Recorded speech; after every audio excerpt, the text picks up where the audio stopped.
In the village of Emera, people believed that every soul was born beneath an unseen loom where threads of fate were woven. Some threads were short, some long, some golden, others black as pitch. But all were bound together by an invisible hand known only as destiny. Gerin had heard the tales since childhood. His grandmother would sit under the tree in the compound and whisper, "No one escapes the thread, child. Destiny does not chase, it waits. But when it comes, you must dance." He never understood those words, until the dark night. The moon vanished, the stars dimmed, and the village square grew eerily silent. Then the drums began. No drummer was seen, yet the rhythm echoed from the ground itself. The air shimmered, and before Gerin's eyes, the threads of fate appeared, silver, gold, crimson, and shadowy black, stretching endlessly across the horizon. And in their midst, something vast stirred. It was not human, not beast, not God. It was movement itself, a shifting presence, fluid and terrible, like a storm wrapped in silk. Each step it took made the threads quiver. Its face was ever-changing, a mask of ages.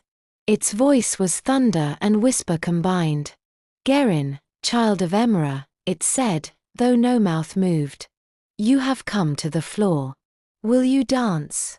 Terror rooted him, but the pull of the drums lifted his feet. His body moved against his will, drawn into a waltz of shadows and light. He spun across the vast tapestry, threads tangling around him, each one sparking visions.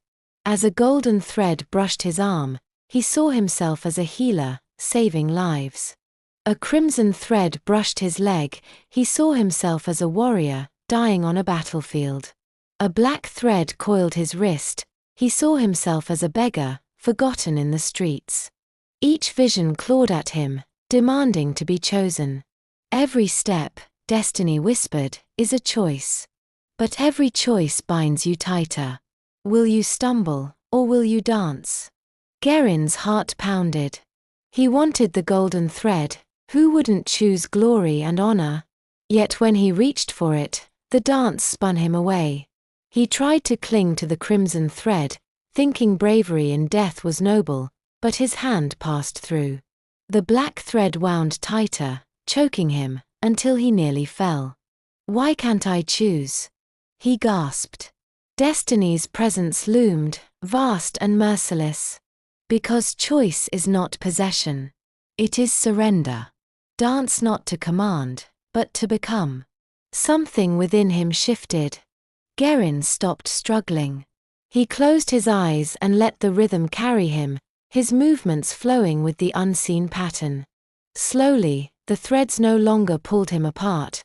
They wove around him, forming a single strand that pulsed with his heartbeat. When the drums ceased, Gerin stood alone in the square. The moon returned, the night returned, and the vision of threads vanished.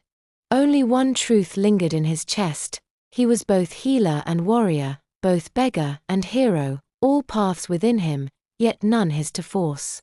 From that night, he lived differently. He did not chase riches, nor flee from hardship. He simply walked his path, each step a beat in the silent dance. And whenever storms shook the village or fate turned cruel, the people of Emera said Gerin's eyes carried a strange calm, as though he had once waltzed with something vast and learned its secret. They were right. For Gerin knew what few ever dared to learn: destiny is not a chain. It is a dance. And those who resist stumble, but those who surrender, they move forever in step with eternity. Thanks for listening. I hope you enjoyed it as much as I enjoyed telling it. Don't forget to subscribe, like, comment and share. Don't miss our next adventure.